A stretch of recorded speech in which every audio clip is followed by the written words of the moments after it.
still trying to find out. Mm. I'm learning myself more and more. Um, as I get older, I'm learning more about myself. Just recently, I found out a lot about my grandmother that I never met. She passed away before I was born. Um, and I found out that um, her and I have a lot of the same characteristics as Mm. far as being recluse. Um, she she always wanted to have the husband, but she never got the husband. Mm. Um, and she never got the home or the life that she wanted. She didn't have many friends. She always stayed in the house. She was antisocial. And I'm not as bad as that, but I can see where sometimes I'm really recluse and I stay to myself. And I'm 42, going to be 43, and I still haven't found that relationship. And I don't know if I ever will or if I'm even interested anymore. So Mm. I'm learning that and I'm trying to figure out, well, maybe I need to figure out how to break that curse because Mm. my mom was kind of the same way. I mean, she got married, but she didn't really have a lot of family around. She didn't Mhm. have a lot of friends, you know. Mhm. She stayed in a house. She was a homebody. And we all kind of suffer from depression and anxiety. So I think Okay. that that's, you know, that Mhm. all comes together. You know what I mean? It can be good, but then it can be very like toxic. You know what I Mhm. mean? Definitely. Too much of it. So I see that I'm the same way. And as I get older, I feel more and more recluse. And I don't know if it's because of COVID right now. Yeah, I know that plays a part of it, but Mhm. definitely. I really don't want to be bothered with anybody. Like I Word. dodge Mm. dates. I'm like, date. I want Yeah, to you go to almost COVID? canceled. You date. almost canceled with us. I'm kidding. I'm kidding. Yeah, Rick, if I didn't respect you so much, I would have been Oh. like, you know what? I gotta walk my fish. So I'm not gonna make it. Fish needs to go walk. I believe you too. It's like, you know what? That's Go ahead. important. Your fish comes first. Yeah, my fish come first. He likes to walk. Shit.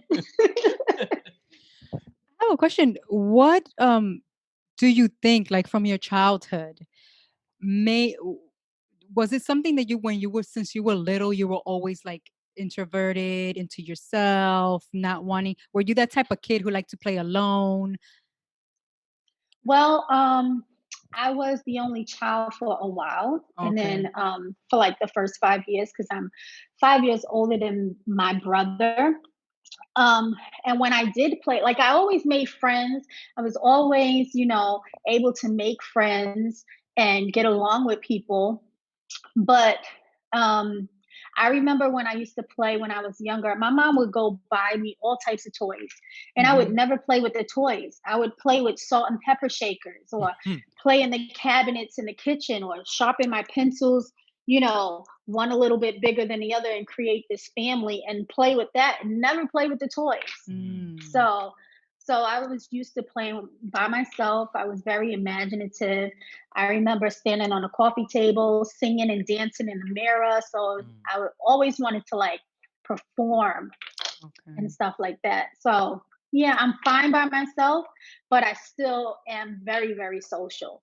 But then I'm a little socially Introvert. awkward too. Yeah. Yeah. So Yeah. Yeah. I can understand that because I I'm can the same relate. way. Yeah.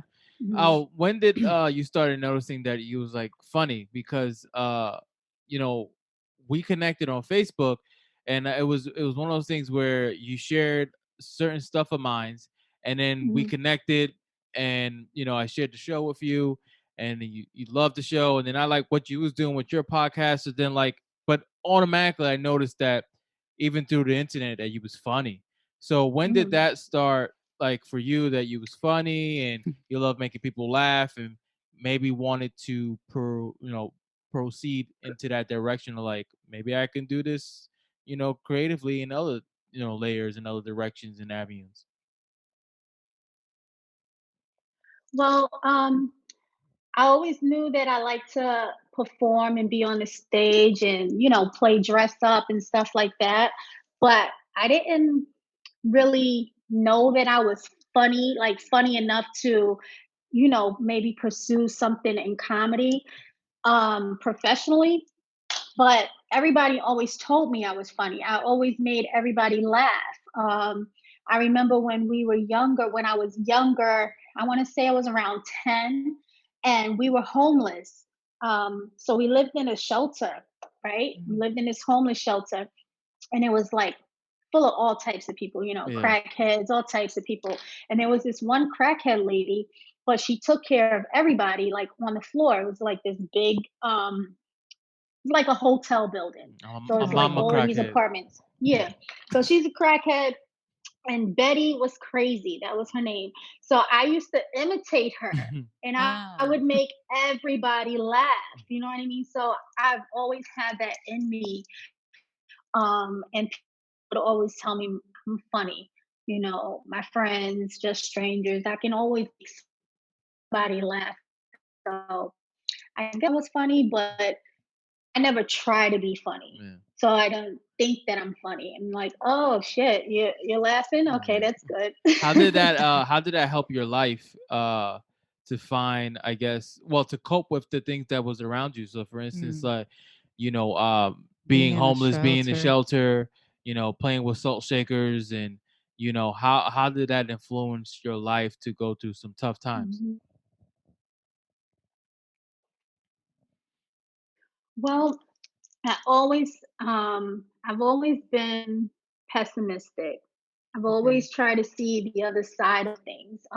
So laughter and finding like the funny part of life, the funny things in life, that's always helped me. I'll make a joke about anything. I was at my mom's funeral making a joke. Okay, Mm. my daughter's, and I'm just gonna find a joke somewhere because life is just funny that way. Things are funny, how we relate to different people and how different people relate to us. I think it's is always something to find humorous there. Yeah. Mhm. So I use laughter and sarcasm to get through a lot of things. And Okay. I probably don't even realize how much suppressed pain that I might have or things that I'm dealing with internally because I kind of laugh things off. Hmm. Ah. How, I was gonna say, does it also help you heal? Like, Mm. like one thing that you shared with me was with the show, that watching me was like you can relate to a lot of things that I was saying, but not only that it Hmm. made you laugh, kind of like it made you think, and also find places that you could reflect on. So do you also use comedy as a tool to heal, not only just Yeah. to brush it off and like laugh it off? That's one part of it, but do you actually use it to heal? And what was something that kind of like helped you to heal something that through laughter, and then also see the truth in it? I can't think of anything. I can't pinpoint Yeah. anything in particular right now, but I definitely am always trying to work my way to self reflect and correct, and just be a better version of myself.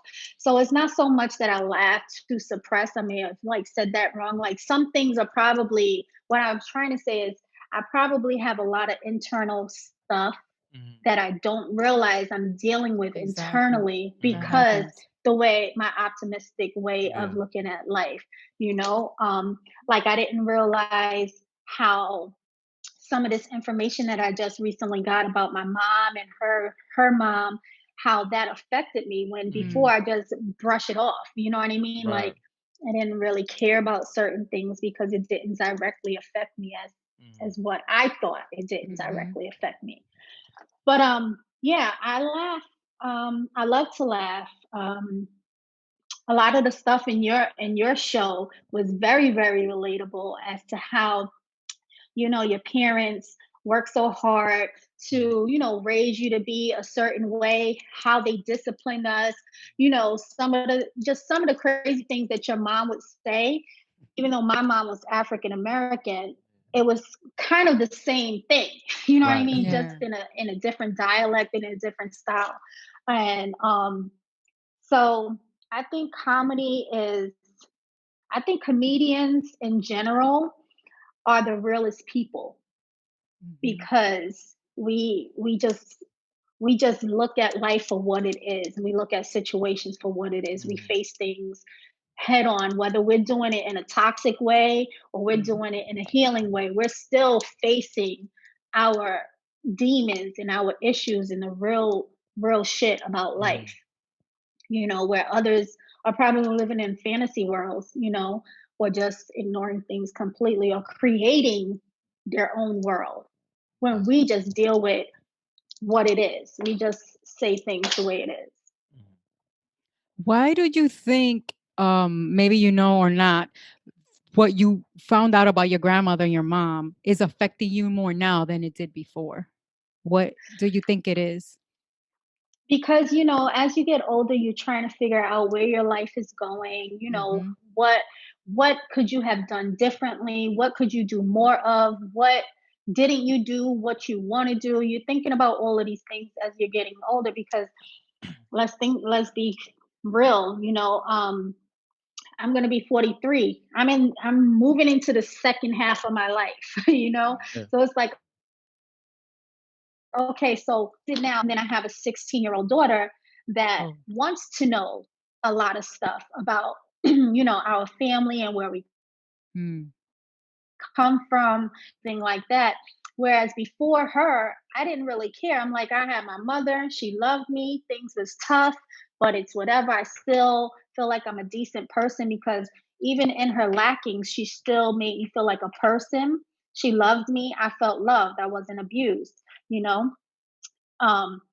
Because she wants to know, it makes me want to know, because I feel Yeah. Yeah. like as long as she's here, I owe it to her, because there's questions that I didn't get answered from my mother. Mm. So I Mhm. don't want her to Mhm. deal with that later, like, well, Yeah. damn, my mother's not here. And we're not like, I don't have a huge family. Mhm. Mhm. And the family that I do have, that I really like consider as family, is like this small. It Mhm. consists of like 4 or 5 people. Yeah. I have more family members, but Yeah. It's not I'm not family close. Yeah. Yeah. Yeah. And that's How probably go because ahead. my fault. It's Okay. probably because of me, because I just don't, I feel like you're a stranger. I don't really want to get to know you Okay. now. You know what I mean? Yeah. So I just kind of stick with who I know, because awkward. I'm socially awkward. So Mhm. it's like, okay, I don't really want to get to know you and pretend that we're this close knit Right. family, and I don't feel that Well, way. you're not gonna fake You the know? funk, so I can Yeah. Yeah. agree with it. And when you're like, like when you've been away from someone for a while, whatever, it's like There's no there's connection. no no Mhm. connection. But not only that, it's like there's no hard feelings. Like Mhm. No, right. we had this amount of time to to do something and we didn't. And Hmm. now I'm in my own world and bubble with my family. There's no disrespect to you guys. It's Mhm. Right. just how it is. And if it's Right. if we naturally get to that place, like if there's a on both sides want to do it, then I'm down for it. But the door is open, but I'm not gonna force it. You know. Right. Yeah, that's Um, totally how I feel. I was gonna say, now having a daughter, how did that change your perspective on life, and like what did that give you in that moment when you had her, uh especially having trials and tribulations growing up and not Mhm. having a lot of people around you, as like a big family per se, but now you have your own family and now you're responsible for her, and now the you just added an extra member to someone to in your life to love and to care for. So how did that either helped you, what was going through your mind, and how did Mhm. that influence your life, having a being a mother? Well, being a mother is still like very surreal to me at times. I have my moments. I can't believe I'm somebody's mother. I'm still trying to be responsible for my own life and trying to figure Word. myself out. And I'm actually someone's mother, Mm. and she's 16 now, and I only have one child. So I feel like with every phase, I'm learning how to be a mother all over again, because I was never a Mm. mother to a teenager before. So I don't have Mm, anybody before her and say, oh, I know how this shit goes. yeah. I don't. Mm. So I'm learning how to be a mother with every phase of her life. I think it's helped me a lot. I've gotten a lot from my own mother, even though she didn't really have much. She didn't have I don't think she had an education Mm. past middle school. Um, so I'm only taking what I've learned from my mother, Yeah. the Mhm. values and the morals that she instilled in me, and then trying to see how do I upgrade this shit? Yeah. How do I make it how do I make it better and different? And how Right. do I break generational curses? Yeah. I didn't know my father. So it was important for me for my daughter to know who her father is. Mhm. So Okay. she knows who her father is, but she don't know who her father is. So it's Right. kind of Okay. funny, you know what I mean? Because it's his choice. Mhm. I Yeah. didn't know who my father was because whoever my father was to my mother, when she did talk about him, it didn't seem like it was a good space, a good time in her Yeah. life. So Okay. because it was just me and her, and I'm a woman now, it's like I see the emotion, I see what's there. So I didn't want to push it. So I never got those answers Mm. that I could have gotten that I Yeah. want to get now. I didn't get them because I was being more like a woman and understanding like this Mhm. is not She a probably good doesn't want to place for go her. there. Yeah, she don't want to Mhm. go there. So it's not that important because she loved me. But so breaking the generational curses and having my daughter know who her side of the family is and where she comes from, you know, not being afraid, being able to travel and expose her to different parts of the world that I was never able to do because my Mm. mother didn't, she Yeah. wasn't able to do that. Just different things. So, you know, just breaking generational curses and learning, how to do this and Yeah. creating a village and understanding that it does take a village, Mhm. Mhm. and not getting so caught up in I'm your mother and Yeah. you are mine and being possessive and understanding that she is a person and her relationships are Mhm. just as important as me and her relationship. Right. So What did your daughter bring you that you didn't know about yourself? she brought me consistency. I always say Mm. that she's the most consistent aspect of my life. Even though I struggle with consistency, I'm a Gemini, and like I'm all over the fucking place. So Yes. she's like, Word. "Who is Nah, Yeah, Tiffany?" I don't she I know she fucking hits know. Geminis. she be hitting me up with like three different ideas, and they be great. And Yeah, I'm like, all right, yeah. well, what happened to the first one? I did one episode, but I'm gonna focus on this other thing. Yeah. I was like, all right, cool. Yeah, so she's the most consistent aspect of my life. So she showed me that I can be consistent. She showed me that I am very passionate. I'm a passionate person. Mm. She showed me that I'm a nurturing person. She also, as she's getting older, she's showing me myself. It's like looking at myself when I'm talking to my daughter, the way she thinks, Mm. how she is with her friends, who she is as a person, even her humor. She's funny. So it just shows me that even when I'm thinking that I'm not doing this mom thing right, I could be Mhm. doing better. When Mhm. she shows me these little things about Mhm. herself and her character, it reassures me like you did it. Mm. You Nice. did something right, and when you expose them to different parts of the world, it's just like the only thing that I can do is give you certain values. I can tell you, teach you to um, love yourself, respect yourself, Mhm. demand self-respect, and I can show you things, and then the world is yours after that. And with those things, what you've been exposed to, you carry on your own journey and your own path, Mhm. so it just makes me feel good to know that I didn't keep her in a radius, you Yeah. know Right. she left the block.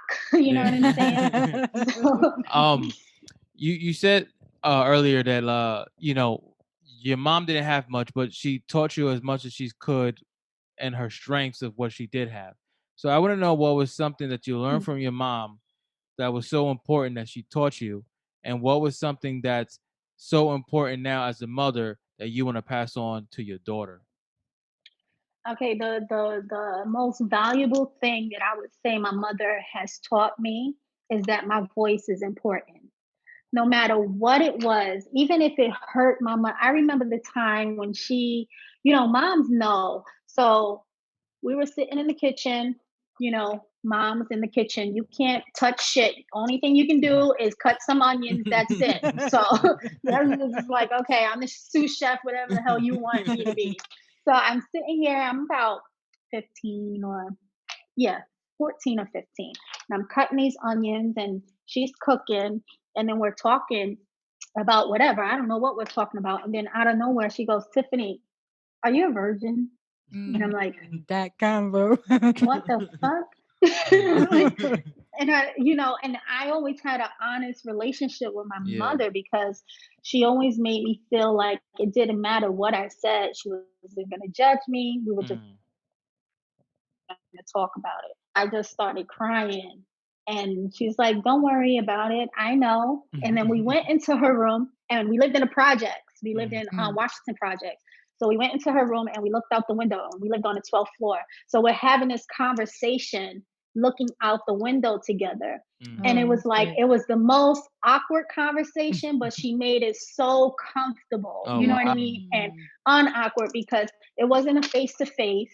It Mm. wasn't a Yeah. scolding. It was Smart. a, okay, let's look out this window and we're going to have this conversation because this is something I already knew because Mhm. I'm your mother, I you wonder who know? taught her that. That's a great Yeah, that technique. is, it is. Huh? I said, I wonder who taught Maybe her that because that's a great technique. it I is. never thought of that. Like, you know, to have Like a airing tough, everything out. yeah, you're airing out the windows of opportunities. Nature. A lot of meaning Mhm. behind that. But Mhm. just if Mhm. you just go to the surface of it, it's just like let's not have this one on one because it may be tough for you, or maybe for me too Mhm. to hear it. But Yeah, let's look tough for out the her. window. Yeah. I wonder who Mm. taught her who who taught her that, and like Yeah. where did that come from? That was a beautiful I moment. I don't Maybe know. her mom? I don't maybe her mom or Mm, maybe just her life, yeah, what she's been through in life. My mom, she grew up back then. So what, the 70s? I was born yeah, in 78. So Okay. before me, you know what era that was. It was yeah, crazy era. So she was subjected to drugs yeah, and stuff like that. She Yeah, lived that life, that street life. So maybe just life in general yeah. taught definitely. taught her that. What was So I something don't now know. that's important for you that you want to instill in your daughter? That she has a voice. The Mm, same thing. the same The thing. same thing. Because that's so, so important. It's so important because you can have everything, but if you can't advocate for yourself or you don't feel Yeah. like what you have to say is important enough, or you're going to be, or if, um, or if you can't say how you feel, you Yeah, Mm. know, like when my daughter, when she had like trouble in school with her teachers and, um, she was afraid to come home and tell me that she had trouble with her teachers or she, not doing so well in school and her teacher is going to be mad Mm. at her. And I talked to her and I had to explain to her, like, listen, it doesn't matter what your teachers say about you because I'm your mother, I'm your friend, I know you. So I have your back no matter what. Now, if you're wrong, we're going to correct that at home, but Definitely. you don't ever have to be afraid about what the teachers have to say. They don't know you like I know you. They don't mhm, deal with what we deal with at home. So just making it very comfortable for her to have that voice to speak, even when she's embarrassed, even when she thinks it's something that's going to hurt my feelings. Like Mhm. if I speak to her wrong, I allow her to mhm, tell me how I made her feel That's because great. she's not just a child. She doesn't have to stay in a child's place. If you're doing your job right as a parent, you're teaching to be respectful. I don't have to tell her stay in a child's place. yeah, But she does need to be able to express how she's feeling. So if I'm talking to her right, or I'm screaming, or I'm in one of my moods and I'm depressed, or I'm dealing with a lot of stress, and Mhm. naturally you take it out on the ones that you yeah. love. Yeah. I allow her to express that to me and Mm. correct me. So even with me, I told her, even your dad is not allowed to disrespect you. So Mhm. just Mhm. having a voice is very important. If you have a voice, you can do anything. I think that sometimes my voice, I feel like my voice is being restricted. So that's what I'm dealing with now. Mhm. Okay. Um, you know, living here in predominantly white Mhm. area, working with, I tell Yeah. Rick Yo, this she be all the having time. jokes all the time Oh with the white yeah. people she works So with. I'm You like, work she's from like, home or you she's work like one. outside? I work What do you do? at I do a lot of scheduling Okay. for pediatric clinics across the and I do scheduling for COVID testing. And Oh, okay. I live in Syracuse, and it's more culture here than it is in Binghamton, but it's predominantly white. So Okay. just being that light skinned woman that is like, we accept you because you make us comfortable, but you know what I mean? Yeah. You still They feel s- like you can't say how you feel. You still Yeah. feel like you have to contain your emotions because if you are too passionate, then you can come off as the angry black woman or whatever they Mhm. Mhm. classify me as, you know. Word. Um, Mm. so it's really hard. So I feel like in that sense, I'm losing my voice here because there's not enough people here that I can relate to Okay. or Mhm. relate to me. Yeah. Well, I So, think it goes back to the Um, same lesson, hold on, that you said yeah, before I'll that turn you it was on. taught that don't be afraid to use your voice. You know, this voice thing is very Mhm. important for you and an important lesson. And I think it comes down to it again where for you now you have to remember that lesson and to use it, you know, Mhm. and I guess know how to tone it and use it with the same intention. So, like for instance, if mhm, you're very passionate, I could tell you're a very passionate person, and when you talk, I'm the same way. If I'm talking, it may sound like that I'm either angry or mhm, I'm about to lose it, but I'm not. It's just like that's how passionate I am when I talk. Whether I'm mhm, discussing something or someone's pretty much getting on my nerve or something, it's just how I come off. It's no mhm, disrespect. So I think in your case, is learning, and even in my case too, because even where I work, you know, and learning it too with her, like saying the same thing but the same intention, but not giving it the same energy as a 10. You know, mhm, I think that's something that you will have to learn because it's not taking away anything from you, from your voice, if Yeah. you do that rather than you mhm, not saying it the way you want to say it or not saying anything at all. If you don't say anything at all, that's hurting your Yeah. voice. And then you go mhm. home with that shit.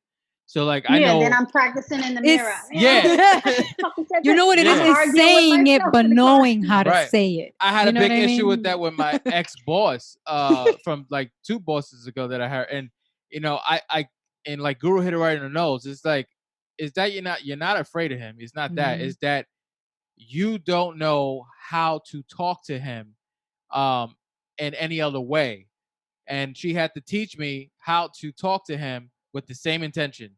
You know, is that you mhm. don't know how to respond. You only know one way to respond, and then they automatically be like, "Whoa, whoa, whoa!" They take it Defense. offensive, and Yeah. I'm like, Mhm, "Motherfucker, you just said some slick shit out of your mouth." Like, mhm, so mhm, I think yeah, just working on the tone Knowing of it, how to, yeah. and but still speaking your truth, and even if mhm, it may sound like a different tiff, right? You may be like, "Yo, I mhm. sounded mad weak there. Like that wasn't me because I don't be folding to white people. Like I get it, but as And that's long as exactly how I feel. I'm like, what the fuck is happening to me? Shit, shit, I'm just like a sprinkle of salt and yeah, pepper now. Where's the yeah, sazon? Where's the fucking yeah. Lori? I don't got that no more.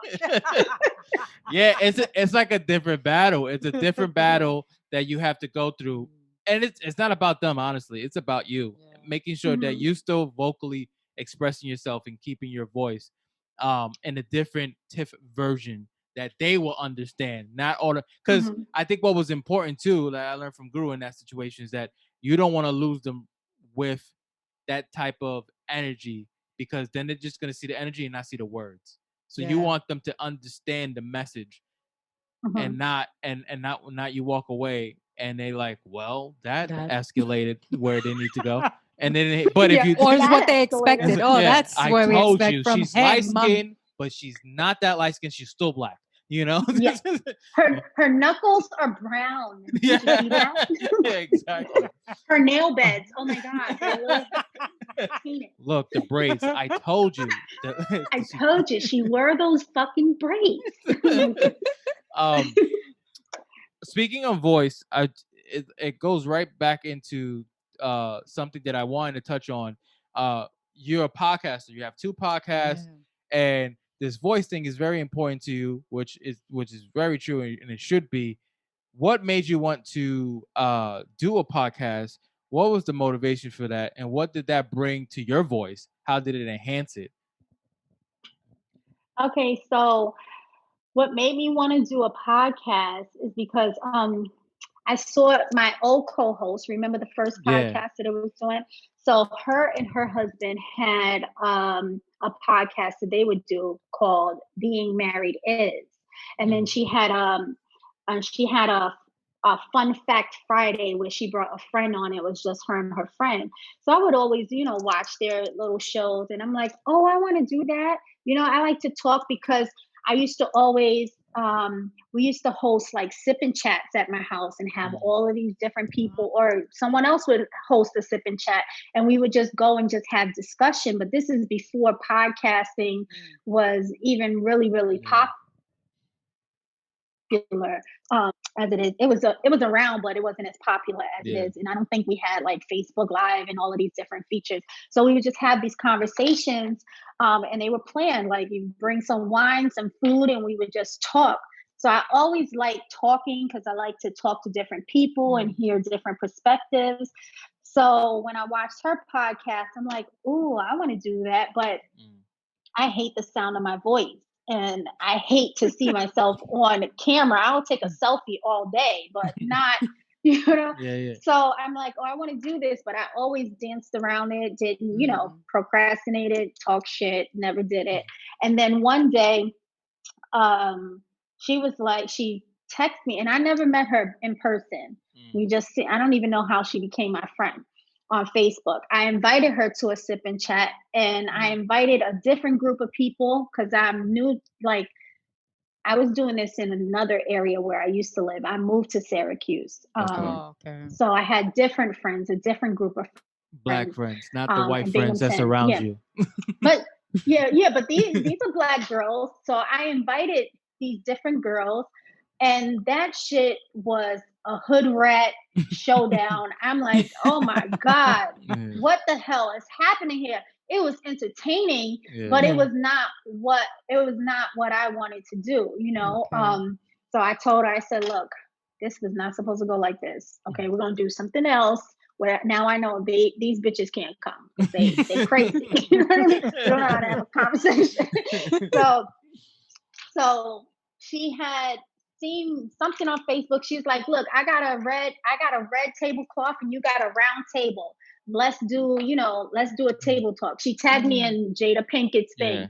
So I'm like, okay, let's do it, So we ended up going to the movies to see a movie. And then this is our second time hanging out together, but this first time hanging out together alone, So we went to see a movie, we drank some wine, got pissy drunk at the movie theater, came back to my house, and we put the camera on and set it up, and we just start talking shit. We didn't know what we were going to talk about. We just start talking about the movie, and then it just went from there. So that's how that happened. Nice. So how why was that so important? Why was podcasting in general important to your voice, and what was something that you learned about yourself during that process? And was it also therapeutic for you? It was therapeutic for me. What I learned about myself is that I have way more insecurities than I believe, But the podcasting, it was good because I like having these conversations. I like speaking to different people and, getting these different perspectives and different topics. I didn't learn. I found the passion inside of me again for something Yeah. that I enjoy doing. Mm, I've always liked to be creative.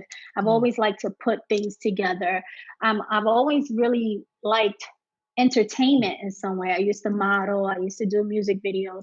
I always liked that, but I always also liked the other side of it too, yeah. you know? Mm. So I just felt like this was like something substantial, Mm, something that has some meaning because you meet all, you do yeah. podcasting. So you meet Yeah. all different types of people, Mhm. you learn from different walks of life. You find Yes. out Yeah. how much you really have in common and how Yes. different people really are. So it's so exciting to learn these Mhm. different things from different people. So I'm struggling with my own podcast because I'm talking to myself and Mm. Oh. I don't want to talk to myself. You wanna talk to people. Nice, nice. Yeah, I want to talk to people. Like I don't like the sound of my voice that much to just hear Mm, me talk. Same here. I think we're all narcissistic, but yeah. I'm not that narcissistic that I just want to hear myself, Yeah. Mhm, you know, mhm. So, Tiff, so. we're going to move forward to our segment called Let's Look Inside. And we have like 3 questions for this segment. 2. Oh, I thought, oh, yeah, you're right. Never mind. It's 2. My fault. I'm going based on the old ones. Yeah, yeah, We yeah. have 2 questions for this segment. Let's Look Inside. Okay. And she's going to ask you something, and whatever comes to mind, Yeah. boom. So the first question is, what do you love about yourself? What do I love about myself? I love that I'm very open minded, that I'm not judgmental. I mean, we all are judgmental because you have to make assessments. So when people say don't be judgmental, that's a bunch of bullshit because you can't make assessments or evaluate anything without using judgment. But I like that about myself that I'm very open minded. I can still stand on firm on what I believe in, but still listen to what Rick has to say or what you have to say. And I can be totally like not for that, Mm, but Yeah. I can Understanding. respect your views and understand your views. And I'm always seeing both sides of everything. It's not always from my point of view. So I nice. like that about myself. And the last question is, if the average lifespan was 40 years, how would you live your life differently? If it was only 40 years, Yeah. Yep. So you I'm passed. probably gonna I passed I'm it too, girl. eating Don't worry. I'm like, I'm gonna eat every fucking thing I want to eat. Right? I'll probably work out 1 day a week if it's only 40 years. Yeah. I'm just gonna have fun. Just Yeah. have fun. You can't take life too seriously, as we all know right now with this COVID thing. You're so distant from your family, you can't do much, we're restricted, and this is a time that I'm sure a lot of people feel like, damn, I wish I would have just did that thing that Yeah, last time, because you don't have any idea when you'll be able to do it again, if you can, because we exactly. Yeah. don't know if things are going to go back to how they used to be. Exactly. And this last thing that we do is reflection cards, and they're already shuffled, and they have pretty much 2 questions on them. We don't know what they are. So she's going to pick one out, and then she's going to ask you a question, and it's the same thing. Why don't you ask it since I asked the last one? Here you go. All right. So, how have your spiritual views changed in the last decade? Oh, 10 years. You think I'm supposed to know? Like, That's I get 10 years is a long time. I'm trying to yeah. figure out what happened 20 minutes ago before Word. you called me. um, no. Well, my spiritual views, I never grew up religious. My Mhm. mom wasn't religious, but Mm, my aunt that I love dearly, um, her family grew up religious. So I spent my summers with them. So it was mm, like, okay, I got to see who Jesus and all of that shit Yeah. was on that side. And so for a long time, I thought that Christianity was something that I should be following because, Mm. Black mm. people are Christian, Yeah. Spanish people are Catholic. You know what Yeah, I Yeah. mean? Yeah. yeah, So, yeah. and I'm like, okay, so, and then my aunt would talk to me, and, I just thought it was all about Christianity. Not a very studious person, so I did not sit down and read the Bible. I Mm, refused to. that's like too poetic for me. I Yeah. can't get with it. So, but that's what I would follow. I would listen to TD Jakes for years and years and years. And Mm. now just up until recently, it's like, I don't know if I believe in this whole Jesus thing. You Mhm. know, I don't know, no, not to disrespect anyone's religion or Yeah. faith, but I don't know if I necessarily buy into Yeah. religion. Mhm. So I think it's just all about, who you are as a person. I think we know from the very beginning what's right, what's wrong, because you feel it. Yeah. Mhm. No one has to tell you what's right or what's wrong, because you know when you're doing something right because Mhm. it feels good. You know when you're doing Mhm. something wrong because it doesn't feel good, unless you're completely psycho Yeah. and Yeah. that thing is reversed. You know what I mean? Yep. You're Word. Yeah. so, and it's just all about just living life in a way that you treat people how you would want to be treated. So Nice. that's how I Exactly. see it. It's about taking care of yourself and just treating people with respect and humility. So Mhm. that's where Nice. my spiritual journey is, not about any type of saint or Yeah. whatever. But Mhm. if Um. No, what you gonna go say? ahead. No, but if that's what people have, as long as you believe in something, I think that's good. So people can believe in whatever they want, but you as long as you're believing in something, Nice. that's good. the Mhm. The next question is, and the last one is, what is one magical memory from this past year? One magical memory.